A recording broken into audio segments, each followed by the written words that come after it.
Hey guys, so it has been a minute. Yeah, it's been long. I honestly can't even say like, oh, I have a reason why I stopped. I just kind of was not in a good place, I guess, to be letting you guys in. I had to focus on myself and figure out some issues I had going on, and just kind of find myself again. I definitely went through a bit of,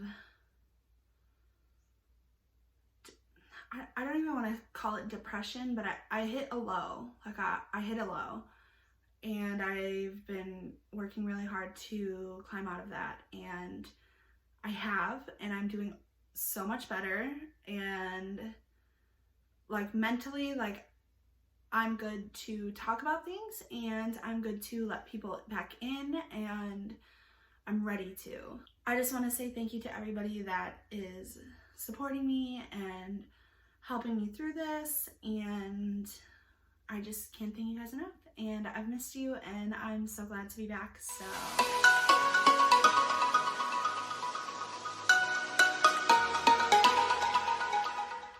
since then, obviously background's different. We moved to a different apartment. It's a bigger apartment. I love it more. It's quieter. It's not on the 4th floor. Yeah, it's just more cozy. I don't feel like I'm living in a hotel. That's what I felt like at my other one. I just felt like very like Sweet Life of Zach and Cody. And as much as like you thought that would be cool like when you were younger, it's not that cool. So I'm just very happy to be out of that situation and just kind of in a more like cozy, comfy place.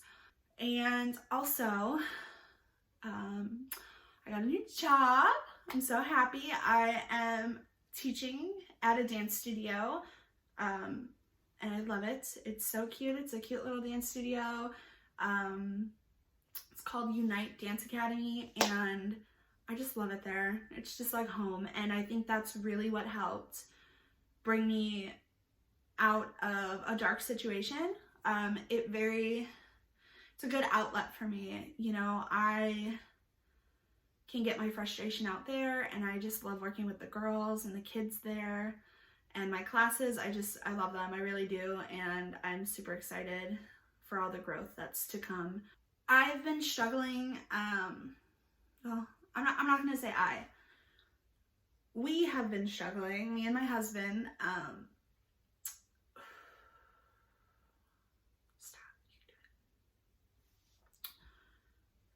Okay, so we have been struggling for over a year and a half actually, because, well, almost a year and a half, you know.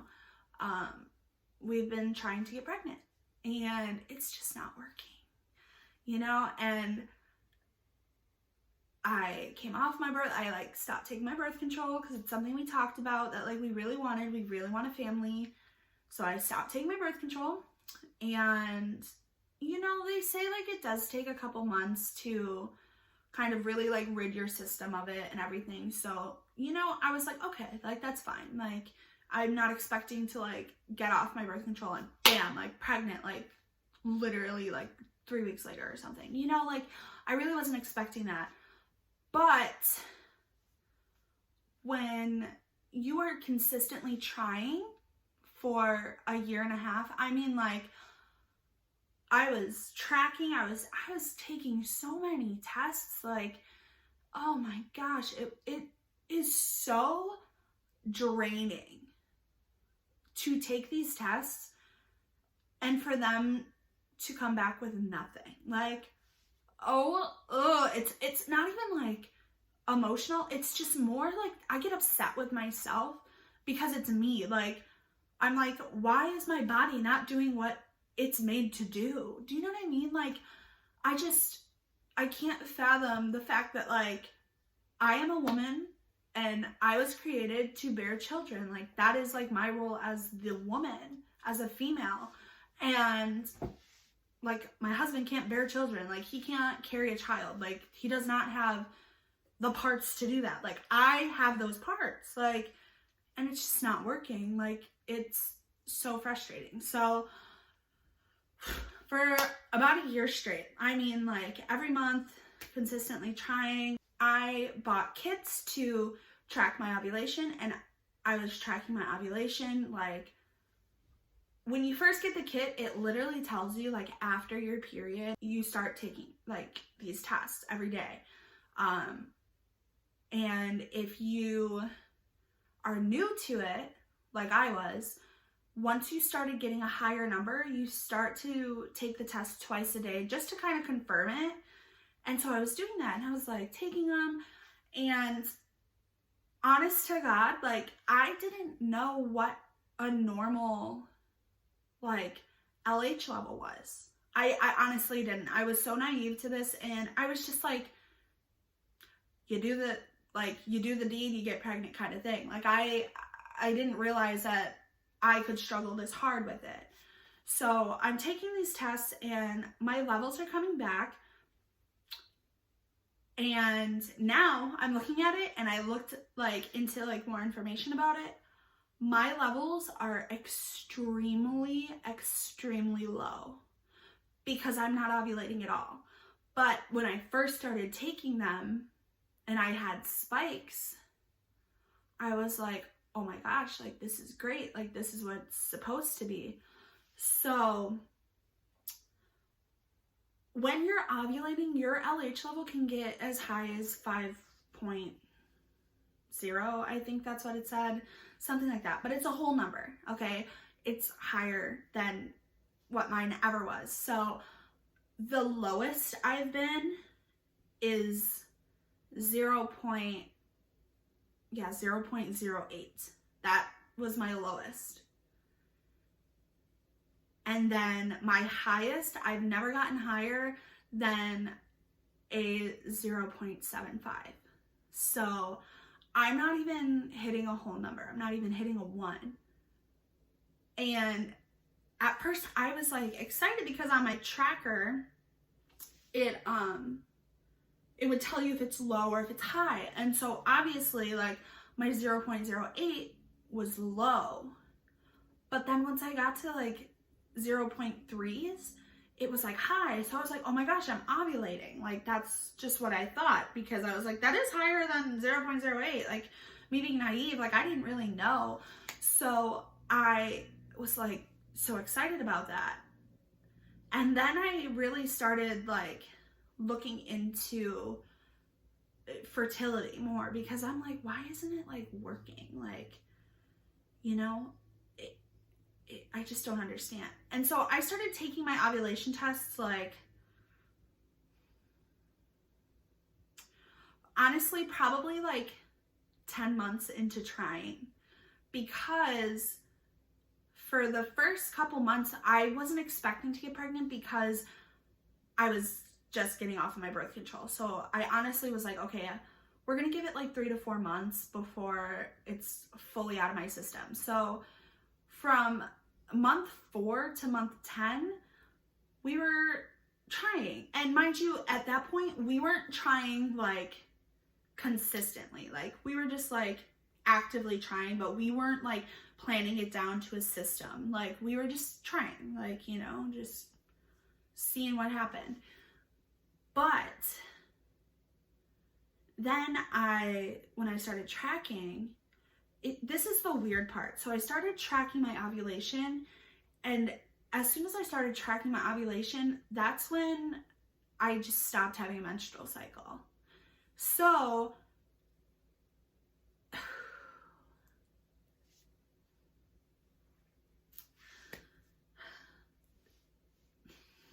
sorry. This is where the hard part comes in, because I'm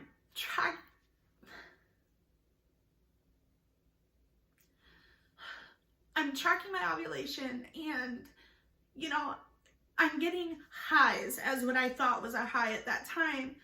So I'm like, oh my gosh, like, I'm ovulating. Okay, this is great. Like, we're gonna try, and we try. And I miss my period. Like, I miss my menstrual cycle. It doesn't come. So I'm freaking out. Like, I am like, my heart's racing. I'm so excited. I take a test and it's negative. And I'm like, okay, well, I've been like reading things and I'm like, okay, maybe I'm just too early. Maybe I took it too early. So, you know, you wait a couple days and still no like sign of a menstrual cycle. And I'm like, oh my gosh, yes. Like, so excited. So I take another one, still negative. It's like, okay, maybe I'm still early. Like, I just keep trying to reassure myself that, like, no, you're pregnant. Like, you're pregnant. Like, you tried really hard for this. Like, you know? And you wait a couple more days and you're getting kind of stressed because, like, why don't I have a menstrual cycle? Like, I don't understand. So, I took another test. And guess what? It was still negative. So, yes, I have shed so many tears on this subject. I've been so frustrated with myself.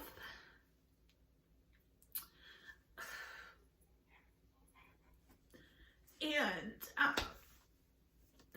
thank God I have a really, really, really, really amazing husband, because he has been my rock through it all. And I know it's not easy on him either, because now he's feeling like he's doing something wrong, but it really is me. It's 100% me. So at this point, I just can't get a positive pregnancy test. And I have missed my period. And my period was actually 64 days late. And I finally was able to get into my OBGYN because of COVID, like trying to schedule new patient appointments are horrible. And so I go in and, you know, she does blood work and the pregnancy test from that comes up negative. So I know that I am not pregnant. But now it's like, okay, what the heck is wrong with you? So the blood work actually showed other things too. So I have an answer. It's just crazy. So my body is not ovulating at all. Like, I am not ovulating at all. I have to medically induce periods because my body just won't do it. Like, it just won't do it. But it's because my thyroid is actually crazy out of control. Like, it is underactive. So basically my thyroid's not working, so your ovaries stop working. And I don't understand. I didn't know that was a thing. I didn't know that they were related that closely, that like they affected each other that much. So that was news to me. And like, I'm not trying to sound naive on this situation, but you don't look into infertility until you're told you're infertile.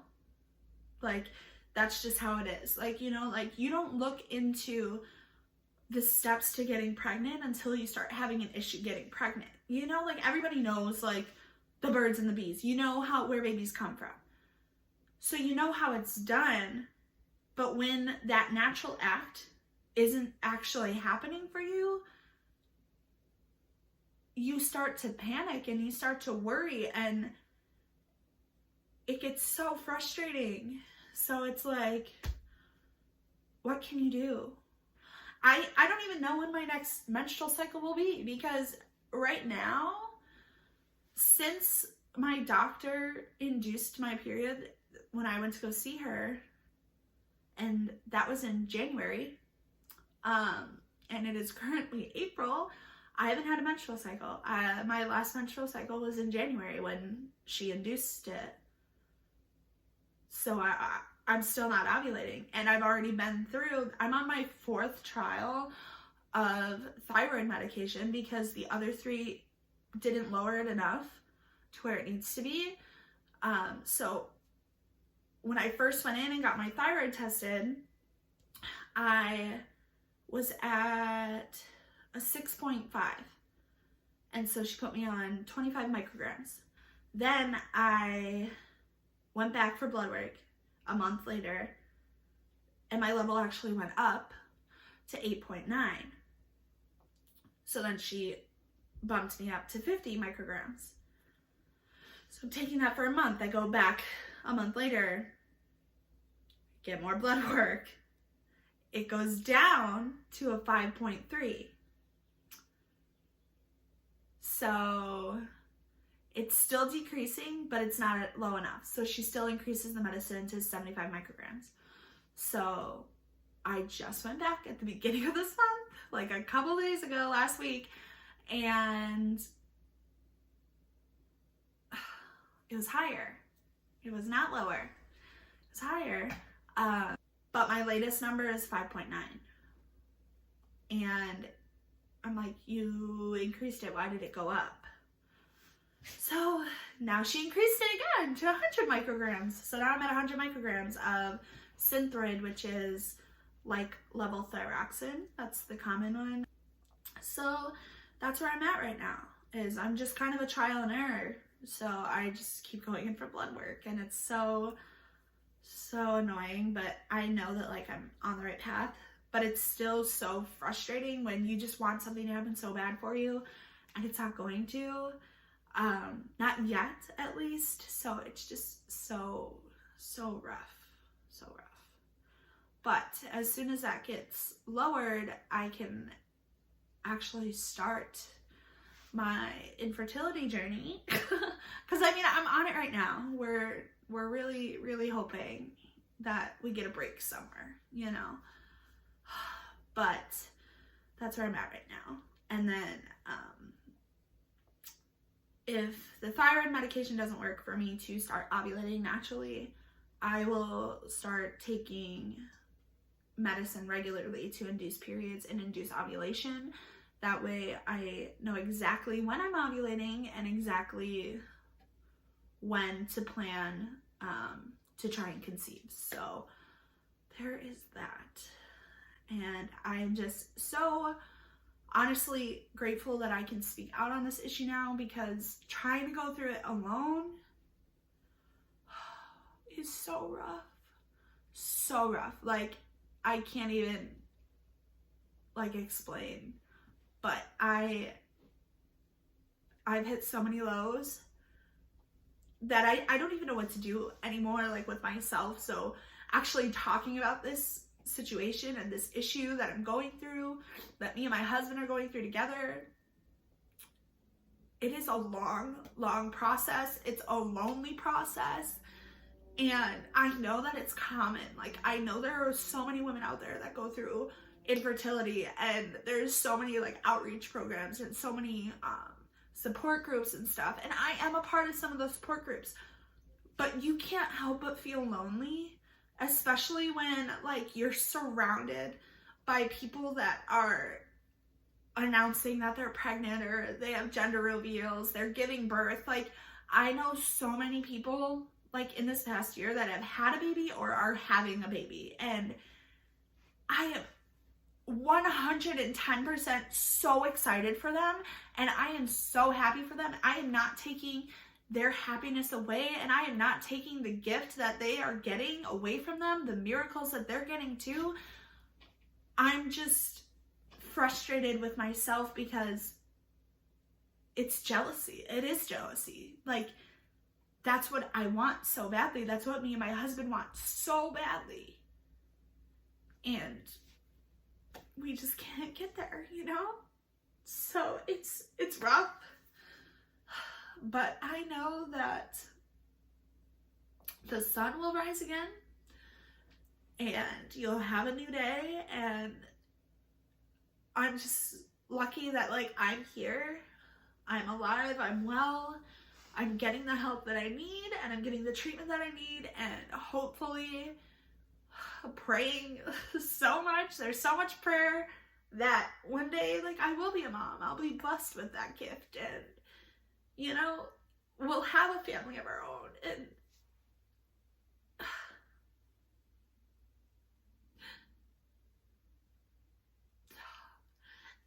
sucks, but I will say there are worse things in life that people are dealt with, and there's so many other ways to go about having a family that even though I am emotional about it and like that it does hurt, I still know at the end of the day, I'm gonna be a mom no matter what. And like me and my husband will have a family no matter what. Like we are going to get that. Like we are going to reach our goal. And I am so excited. I don't know when that day is gonna be, but I know it's coming. And I just have to keep working towards that. And I just want to